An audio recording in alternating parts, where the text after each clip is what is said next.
هاي رسالة أخ جاء أخوه قال له أريد البيت مالك تطلع من عده، قال أنا ما عندي، قال له مشكلتك خذ أغراضك ذبان بالشارع.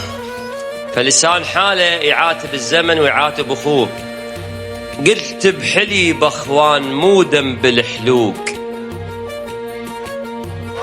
قلت له بحليب أخوان مو دم بالحلوق، قال الحليب هواي ومترس السوق.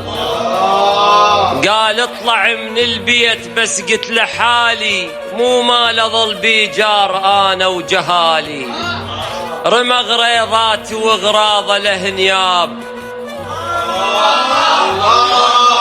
رمى غريضات وغراضه له نياب، ولو انعد لمك زعلت لهان اي الاب. رمى غريضات وغراضه له نياب، ولو انعد لمك زعلت له نياب. يا خويا حكايتك طلعت انبتن وانذب سموم سنين بيه،